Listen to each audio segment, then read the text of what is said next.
Inner light gateway पे आप सबका स्वागत है।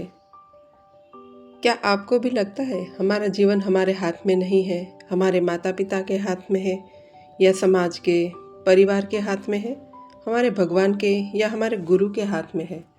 हम ऐसा समझकर बैठे हैं, लेकिन सेथ विजडम बुक के ज्ञान से हम यह समझ पाते हैं कि हमारा जीवन हमारे ही हाथ में है। हमारी वास्तविकता के हम ही सृजन करते हैं। जिस समय हमें ये ज्ञान पता चलेगा तब हमारा जीवन सुधरने लगेगा। यदि हमें जीवन में कोई भी कष्ट आता है तो हम सोचते हैं कि मेरे कष्ट का कारण कोई और है, मेरा भाग्य ही ऐसा लिखा हुआ है, ऐसा समझते हुए हम जीते हैं। हमारे जीवन में मान आया, अपमान आया, हार हुई कि जीत हुई, सुख आया कि दुख आया, इसका कारण मैं ही हूँ। ये सेथ विजडम में हम जान पाते हैं। दोस्तों, क्या आपको पता है, जब हम इस धरती पर आने वाले होते हैं तब हम हमारे स्पिरिट, हमारे गाइड, हमारे एंजल के साथ बैठकर हमारा पूरा जीवन डिज़ाइन करते हैं।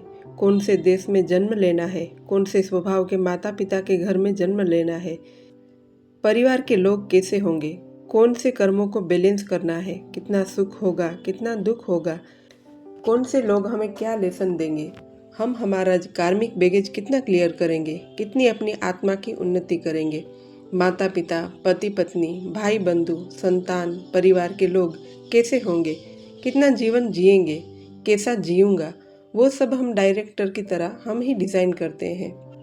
ये सब हम आत्मा की स्थिति में रहकर डिज़ाइन करते हैं और यहाँ आकर हम सब भूल जाते हैं, क्योंकि धरती पर 2-3 डीएनए वाले ही लोग रह सकते हैं।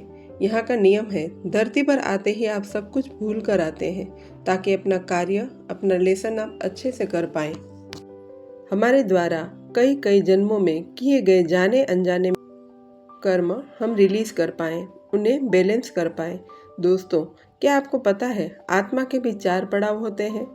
एक शिशु आत्मा, किशोर आत्मा, प्रौढ़ आत्मा और ओल्ड सोल। जब आत्मा ईश्वर के पास से धरती पर आती है, शुरुआत में वो कई जन्म खनिज जगत जैसे कि पहाड़, पत्थर, खनिज बनकर बिताती है। फिर वनस्पति जगत में वो जन्म लेती है। फिर प्राणी जगत में एनिमल बनकर झुंड में रहना, सीखना, ऐसे कई कई जन्म बिताती है। फिर उसे मनुष्य जन्म मिलता है। वहाँ भी वो झुंड में रहना, काम करना, सरवाइव करना, ऐसे ऐसे कई जन्म बिताती है। और आत्मा इन जन्मों के द्वारा कई लेसन, कई अनुभव लेती है और निरंतर आगे बढ़ती रहती है। जब आत्मा 100 जन्म लेती है तब वह शिशु आत्मा बनती है। जब आत्मा 200 जन्म तक पहुंचती है तो वह किशोर आत्मा बनती है। जब आत्मा 300 जन्म तक पहुंचती है तो वो प्रौढ़ आत्मा बनती है। और जब वह 400 जन्म कंप्लीट करती है, उसके बाद ही वो ओल्ड सोल बन पाती है और जीवन के कई सारे अनुभव उसने ग्रहण किए होते हैं। जब आत्मा शिशु होती है तब उसे सिर्फ खाना, पीना, सोना ही पसंद होता है। जब आत्मा किशोर होती है तो उसे सीखना, जानना, करना होता है। जब आत्मा प्रौढ़ होती है तो वह भक्ति, पूजा, पाठ, श्रवण, मनन करती है।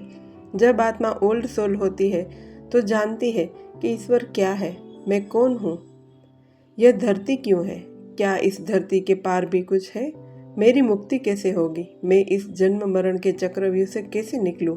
उसे माया का आवरण समझ में आने लगता है। वो ऊबने लगता है इस बार बार चल रहे एक ही चक्रव्यूह से। उसे ना संसार पसंद आता है, ना लोग पसंद आते हैं, ना यहाँ की भौतिक वस्तुएं लुभाती है। वह समझ जाता है कि यहाँ सब नाशवंत है, सारे सुख क्षणिक है, कोई भी सुख शाश्वत नहीं है, सब माया का ही आवरण है। माया ही उलझा रही है। सच्ची खुशी, आनंद, संतोष ईश्वर को पा लेने में ही है। वह अब माया की ओर ना दौड़कर ईश्वर, अध्यात्म, मोक्ष और मुक्ति की ओर भागता है। वह ढूंढता है, मुझे ईश्वर कहाँ मिलेंगे, मुझे सच्ची खुशी कहाँ मिलेगी। तब वो बाहर न भटक कर अपने भीतर मुड़ता है, अपने अंदर उतरता है, गहरे ध्यान, गहरे मौन, साधना की ओर बढ़ता है और अपने ही भीतर पूरा ब्रह्मांड, पूरा संसार, सच्ची खुशी और अपने आराध्य इष्ट को पाता है। वो गहरे ध्यान करने लगता है, सत्यों को जानने लगता है। Astral travel, astral healing, divine guidance, angel, God को जान पाता है, अपने आप को पूर्ण कर पाता है। ईश्वर डिवाइन में अपने आप को मर्ज कर पाता है, तब वो असल में खुश, संतुष्ट और पूर्ण होता है। जान पाता है कि सब कुछ भीतर से ही प्रकट होता है और अंतर्मन ही सब कुछ क्रिएट करता है। फिर उसे बाहर भागने या ढूंढने की ज़रूरत नहीं रहती। उसे जो चाहिए वो भीतर की आत्मा से मांग लेता है और वो उसे मैनिफेस्ट भी कर लेता है। उसे वो राज समझ में आ चुका होता है कि मेरे अंदर बैठा आत्मा ही परमात्मा है। जैसे परमात्मा ने सब कुछ क्रिएट किया है, मैं भी उसी का ही अंश हूँ। परमात्मा का बच्चा परमात्मा ही होता है।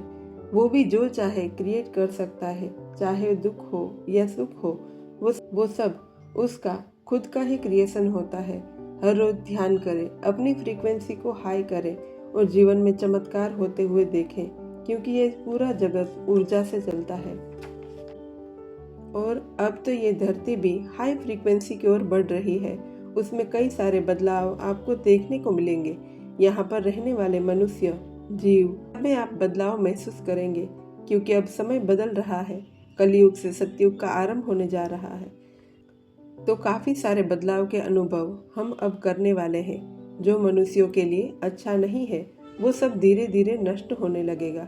जो इस धरती के बदलाव की फ्रीक्वेंसी में नहीं होंगे, उन्हें 4D वर्ल्ड में जाना पड़ेगा।